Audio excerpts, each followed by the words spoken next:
ફરી એકવાર વડોદરા નજીક આવેલા કરજણ નેશનલ હાઈવે ઉપર ગમખ્વાર અકસ્માતની ઘટના બની છે, જેમાં એક આઈસર ટેમ્પો અને એક વાહન વચ્ચે અકસ્માત સર્જાયો હતો, જેમાં ઘટના સ્થળ ઉપર જ આઈસર ટેમ્પોના ચાલકનું મોત નીપજ્યું છે। વડોદરા જિલ્લાના કરજણ નજીક નેશનલ હાઈવે 48 ઉપર આજે ગમખ્વાર અકસ્માતની ઘટના બની હતી।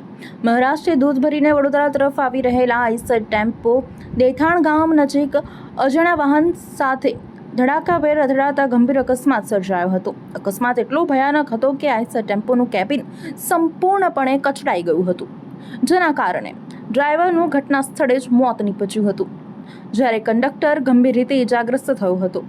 અકસ્માત બાદ ડ્રાઈવર અને કંડક્ટર કેબિનના પતરા વચ્ચે ફસાઈ ગયો હતો। ઘટનાની જાણ થતાં જ કરજણ ફાયર બ્રિગેડની ટીમ તાત્કાલિક ઘટના સ્થળે પહોંચી હતી। ફાયર બ્રિગેડના જવાનોએ હાઇડ્રોલિક કટરની મદદથી કેબિનના પતરા કાપીને બંનેને બહાર કાઢ્યા હતા। અકસ્માતના કારણે નેશનલ હાઈવે નંબર 48 ઉપર વાહનોની લાંબી કતારો લાગી હતી। ટ્રાફિક વ્યવસ્થા પણ ખોરવાઈ હતી।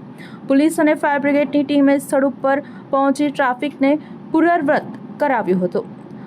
ઇજાગ્રસ્તોને સારવાર માટે હોસ્પિટલમાં ખસેડવામાં આવ્યા છે।